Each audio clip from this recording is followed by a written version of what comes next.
우리 함께 드리고 있는, 함께 예배 드리는 우리 가족들에게 인사하겠습니다. 사랑합니다. 축복합니다. 축복합니다. 지난주에 저희는 로마서 서론에 대해서 살펴봤습니다. 로마서는 바울이 처한 어떤 삶의 정황과 그의 계획, 그리고 갈등이 심했던 로마 교회를 위해서 이렇게 쓴 편지다라고 이야기했습니다. 이렇게 보면 로마서는 구원의 교리, 이신칭이라고 하는 구원의 교리만을 전해주기 위해 쓴 책이 아니라 실제적인 어려움과 문제들에 대한 해결책으로 제시된 편지다라고 이야기할 수 있습니다. 또 하나 알았으면 하는 게 있습니다. 그건 뭐냐면 로마서는 그렇게 어려운 책이 아니라는 겁니다. 로마서는 어려운 게 아닙니다. 로마서 안에는 복음에 대한 기본적인 내용, 그리고 복음의 핵심, 정수라고 할 수 있는 것들을 이야기하고 있습니다. 근데 복음은 모든 사람에게 주어지는 겁니다. 복음은 모든 사람이 듣고 보고 알 수 있도록 하는 게 복음입니다. 만약 너무 어려워서 사람들이 잘 이해하지 못하도록 썼다면 그 모든 사람에게 적합한 복음이 아니겠죠. 그래서 로마서는 쉽고 간결합니다. 모든 사람이 그 진리를 알 수 있도록 로마서에 있는 진리는 숨겨진 진리가 아닙니다.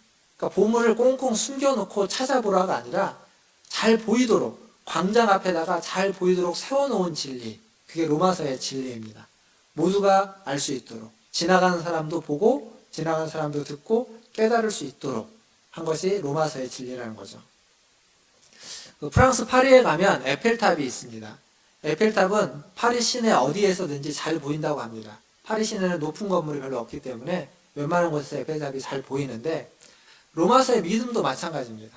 로마서에서 얘기하고 있는 복음도 모든 사람들이 보고 잘 알 수 있도록 어디에서든지 잘 보고 깨달을 수 있도록 적어놓고 있습니다.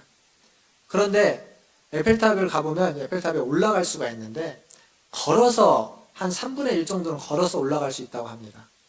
멀리에서 에펠탑을 보는 것과 가까이 가서 보는 것, 그리고 그 에펠탑 안으로 걸어 올라가면서 보는 에펠탑은 전혀 다른 모습일 겁니다. 같은 에펠탑이지만 전혀 다르게 느껴지고 전혀 다르게 보아지는 거죠. 로마서도 이와 같습니다. 로마서의 복음은 누구에게나 쉽게 알 수 있도록 쓰여진 진리이고 복음이지만 그 로마서를 가까이서 조금 더 깊이 묵상하고 연구하면서 보면 그 로마서 안에 담겨져 있는 그 복음을 더 깊이 경험할 수 있게 되는 겁니다. 저는 우리 문화천재일교 모든 성도들이 로마서를 더 가까이서 더 깊이 묵상하여서 로마서가 말해주고 있는 복음을 더 깊이 경험할 수 있기를 주님의 이름으로 축원합니다. 지난주에 제가 1절, 로마서 1장 1절에 대해서 종에 대해서 이야기를 했습니다. 지난주에 말씀드린 종은 그냥 노예가 아니라 사랑의 종, 사랑의 노예다라고 말씀드렸죠.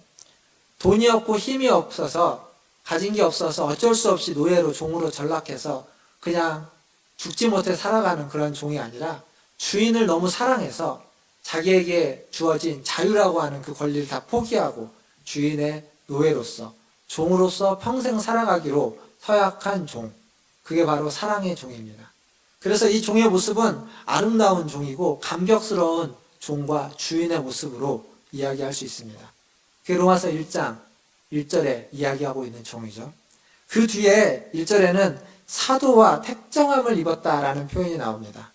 로마서 1장 1절을 다시 보면 이렇게 적혀 있습니다. 예수 그리스도의 종 바울은 사도로 부르심을 받아 하나님의 복음을 위하여 택정함을 입었으니, 종인 바울이 사도로 부르심을 받았고 택정함을 입었다라고 이야기하고 있습니다. 사도라는 말을 요즘 쓰는 말로 바꿔보면 대사라고 할 수 있습니다. 대사. 전권을 위임받은 대사. 한 나라의 대통령으로부터 그 나라의 모든 정권을 위임받아서 다른 나라에 파송된 대사입니다. 우리가 살고 있는 시대는 굉장히 혼탁한 세대입니다. 절대적인 진리가 없는 시대를 우리는 살아가고 있습니다. 근데 사도, 대사로 전권을 위임받았다는 것은 절대적인 권한을 위임받았다는 겁니다. 절대적인 사명을 받은 거죠. 이렇게 바울은 종이면서도 사도입니다. 즉 노예이면서도 대사입니다. 즉 아주 겸손하면서도 그리고 정권을 위임받은 권위를 가진 자로 지금 자신을 소개하고 있습니다. 그런 바울이 택정함을 입었다라고 이야기하는 거죠. 구별되어서 선택받았다라는 겁니다. 종이면서 사도인 바울이 구별되어서 선택받았습니다. 왜? 무엇을 위해서 구별되고 선택받았을까요? 오늘 1장 말씀을 보니까 하나님의 복음을 위하여, 하나님의 복음을 위하여 겸손하면서도 권위 있는 자인 바울이 하나님의 선택을 받아서, 택함을 받아서 구별되었다라는 이야기입니다. 사랑하는 성도 여러분, 바울이 이런 말을 했습니다. 로마서 14장 8절에 보면 무슨 얘기를 하냐면, 살아도 주를 위하여 살고 죽어도 주를 위하여 죽나니 사나 죽으나 우리는 주의 것이로다 라고 얘기했습니다. 놀라운 고백이죠. 또 믿음의 고백입니다. 택정함을 받은 사람이 할 수 있는 고백입니다. 살아도 죽어도 주를 위하여 살고 죽는다. 우리는 주의 것이다. 그런데 바울이 처음부터 이랬냐? 그렇지 않습니다. 사도행전에 등장하는 바울의 모습은 전혀 이런 모습이 아닙니다. 바울은 예수 믿는 자를 핍박했던 사람입니다. 그냥 단순히 예수 믿는다고 조롱하고 비난하고 핍박하는 수준이 아니라 정부로부터 합법적인 증서를 받아가지고 공적인 허락을 받아서 쫓아가서 그들을 핍박하고 잡아가지고 끌고 오는 사람. 그게 바울이었습니다. 근데 그런 바울을 하나님은 구별했습니다. 그런 바울을 하나님은 구별해서 심판하려고 구별한 것이 아니라 하나님의 복음을 위해서, 하나님의 복음을 맡기기 위해서 구별하여서 택했다라고 이야기하는 거죠. 언제 택했을까요? 하나님이 그런 바울을 언제 구별해서 택했을까요? 갈라디아서에 보면 바울은 이렇게 고백합니다. 1장 15절에 그러나 내 어머니의 태로부터 나를 택정하시고 그의 은혜로 나를 부르시니라. 바울이 고백하는 건 뭐냐면 하나님이 나를 어머니의 태중에 있을 때 택하셨다는 겁니다. 그때부터 구별했다는 거죠. 그런데 바울은 그것을 오랫동안 모른 겁니다. 하나님이 모태에서 택정을 했는데 그걸 바울은 모르는 거죠. 어디까지 몰랐냐면 그 하나님을 믿는 자를, 그 하나님을 따르고 그 예수 그리스도를 믿는 자를 핍박할 때까지도 몰랐던 겁니다. 그러다가 핍박하러 내려가는 다메섹 그 길가에서 주님을 만남으로 비로소 알게 된 거죠. 자기가 택함 받았다는 것을. 종이든 사도든 우리 모두는 다 하나님의 택함을 받은 자입니다. 그것도 바울의 고백을 그대로 인용하자면 모태에서부터 택함 받은 자입니다. 이 사실을 일찌감치 깨달은 사람이 있고 이 사실을 아직도 깨닫지 못하는 사람이 있을 뿐입니다. 아무리 알려주려고 해도 그게 잘 안 들리는 겁니다. 아무리 말해줘도 모르는 겁니다. 기다리고 기다려도 깨우치고 돌아오지 못하는 사람들이 많은 겁니다.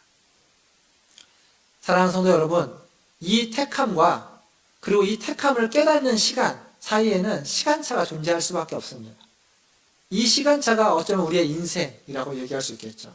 이것을 빨리 깨달았다면, 빨리 깨닫게 된다면 그 깨달은 이후의 삶이 달라지겠죠. 이 간격을 줄일 때 하나님의 그 복음이 내가 존재하고 있음을 알려주고 그리고 그 복음이 나를 살리고 그 복음이 우리를 살리고 있음을 우리는 경험하게 됩니다. 이 복음의 능력을 경험하시는 우리 모든 성도님들 되시기를 다시 한번 주님의 이름으로 축원합니다. 이제 바울은 그렇게 자기에 대해서 이야기를 한 후에 2절부터 4절까지 복음에 대해서 아주 간략하지만 복음이 무엇인지 복음의 핵심에 대해서 이야기하고 있습니다. 자, 복음은 무엇입니까? 복음이라는 말은 어떤 의미죠? 우리가 많이 들었죠? 좋은 소식, 굿뉴스, 좋은 소식 혹은 선한 소식이라고 이야기하고 있습니다. 그래서 우리는 복음을 어떤 소식으로 생각하는 경향이 있습니다. 그러나 정확히 말해서 복음은 어떤 소식이 아닙니다. 복음은 어떤 사람입니다. 헬라어로 유앙겔리온이라는 말은 어느 때 주로 쓰는 거냐면 그 1세기 때 황제가 전쟁에 나가서 전쟁에 승리를 했을 때 그 전쟁의 승리의 소식을 국민들에게, 백성들에게 알려주기 위해서 전령을 보냅니다. 그 전령이 좋은 소식을 가지고 가는 그 전령을 유앙겔리온이라고 합니다. 그래서 유한결론 복음이라는 말은 원래적으로는 좋은 소식을 가지고 온 사람을 의미하는 겁니다. 좋은 소식, 선한 소식을 가지고 오는 사람. 따라서 복음은 그 단어가 가지고 있는 것은 어떤 진리의 메시지이기 이전에 1차적으로 좋은 소식을 가지고 오는 사람, 즉 예수 그리스도가 복음이라는 겁니다. 복음은 무엇인가가 정확한 질문이 아니라 복음은 누구냐, 누가 복음이냐라는 질문이 훨씬 더 정확한 질문이 되는 겁니다. 그래서 바울은 이것을 2절에 성경에 미리 약속한 그의 아들이라고, 하나님의 아들이라고 이야기하는 겁니다. 이 복음은 하나님의 아들이다, 그의 아들이다 라고 얘기하는 거죠. 복음은 어떤 개념이 아닙니다. 한 분, 인격적이신 한 분, 그리스도, 하나님의 아들, 그가 바로 복음이라는 사실입니다. 사랑하는 성도 여러분, 복음에 대해서 알고 싶으십니까? 그렇다면 예수 그리스도를 알아야 됩니다. 복음을 경험하고 싶으십니까? 그렇다면 예수 그리스도를 만나야만 합니다. 예수 그리스도를 알아가는 과정, 예수 그리스도를 만나는 만남이 바로 복음을 알아가는 과정이고 복음을 경험하는 과정이기 때문에 그렇습니다. 사람을 안다는 것이요, 누군가 사람을 안다는 것은 진리를 아는 것과는 다릅니다. 어떤 메시지를 깨닫는 것과 사람을 아는 건 전혀 다릅니다. 이 사람은 이러이러한 사람이다 라고 아무리 들어도 그것이 그 사람을 아는 게 아닙니다. 사람을 알려면 그 사람을 만나야 됩니다. 만나서 이야기를 하고 얼굴을 보고 부대끼고 같이 일을 하고 그 사람과 같이 시간을 보낼 때, 그리고 생각을 나눌 때 비로소 그 사람을 알게 되는 겁니다. 그러니까 복음을 안다는 건 이와 똑같습니다. 복음을 안다는 건 열심히 공부하고 배우는 것이 아니라 만나야 되는 겁니다. 만나서 교제해야만 복음을 알 수 있는 거죠. 그리스도를 만나고 그리스도를 교제해야만 그리스도를 알 수 있는 겁니다. 그런데 코로나로 인해서 우리의 만남이, 우리의 교제가 많이 위축되었습니다. 안타까운 현실입니다. 그러나 잘 생각해 보시면 지금까지 우리는 그리스도를 비대면으로 예배했습니다. 왜냐하면 그리스도는 보이지 않는 분입니다. 그리스도의 얼굴을 보면서 우리는 예배한 적이 한 번도 없습니다. 히브리서 11장 1절은 이야기하기를 믿음은 보이지 않는 것들의 증거다라고 이야기하고 있습니다. 지금 무슨 얘기냐면 비대면 예배는 어쩌면 우리를 더 믿음의 자리로 우리를 이끌어줍니다. 보이지 않는 그분 앞에 더 서도록 우리를 이끌어주는 거죠. 대면할 수 없는 상황에서 보이지 않는 그 분을 우리의 육신의 눈으로 보지 않고 믿음의 눈으로 보게끔 우리를 인도해 가는 겁니다.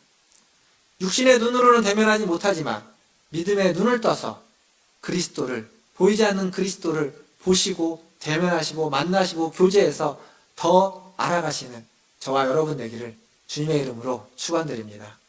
바울은 3절과 4절에서 이 보이지 않는 그리스도에 대해서 세 가지를 이야기합니다. 뭐냐면 첫 번째는 이 아들은 육신으로는 혈통, 다윗의 혈통이라고 이야기합니다. 그리고 두 번째는 이 아들은 성결의 영으로 부활했다라고 이야기하고 있습니다. 그리고 세 번째는 이 아들은 그 부활을 통해서 하나님의 아들로 재확인되었다, 선포되었다라고 하는데 재확인되었다라고 이야기합니다. 이 세 가지 중에 첫 번째, 육신으로는 다윗의 혈통이다라는 것은 조금만 공부하면 알 수 있습니다. 구약을 조금만 읽어보고 연구하고 알아보면 구약의 메시아는, 그리스도는 다윗의 가문, 다윗의 혈통이라는 것이 알 수 있도록 나오고 있습니다.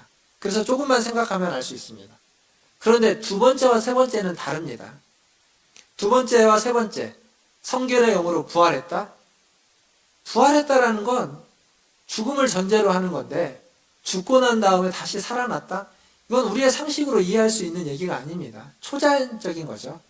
즉 그것은 상식으로 이해할 수 있는 것이 아니라 믿음으로 받아들여야만 하는, 그걸 신학적인 표현으로는 수납한다고 하죠. 믿음으로 수납해야만 하는 내용입니다. 그리고 세 번째도 마찬가지입니다. 그렇게 부활한 그분이 하나님의 아들로 다시 재확인된 거다. 이건 신학적인 해석이 필요한 이야기입니다. 그래서 알기 어려운 거예요. 두 번째, 세 번째는 복음에 대해서.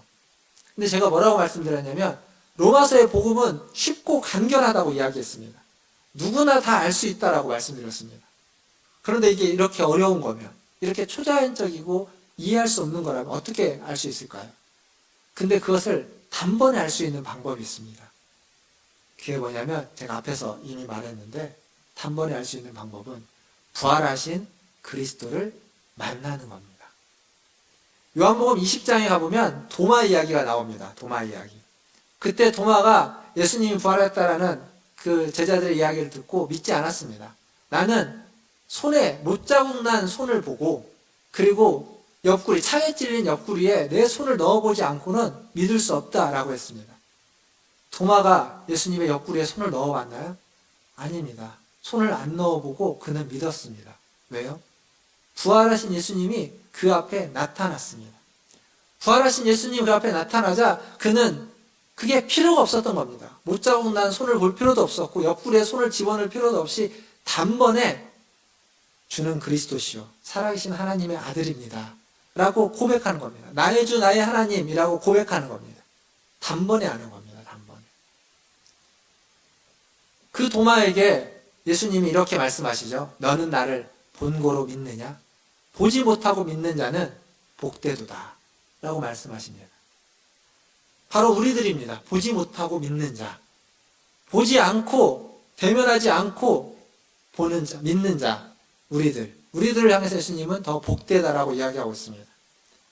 육신의 눈으로 보지 않는 거죠. 육신의 눈으로 보이지 않는 겁니다. 육신의 눈으로 볼 수 없습니다. 단 믿음의 눈으로, 영적인 눈으로만 볼 수 있는 겁니다. 그래서 아무리 코로나가 심해지고 지금보다 더 심하게 대면으로 예배드릴 수 없는 상황이 온다 할지라도 우리의 믿음의 눈은 더 초롱초롱해져서 주님을 더 선명하게 볼 수 있을 것입니다. 이렇게 믿음의 눈을 더 크게 떠서 주님을 더 선명하게 바라보시는 저와 여러분 되기를 주님의 이름으로 축원드립니다.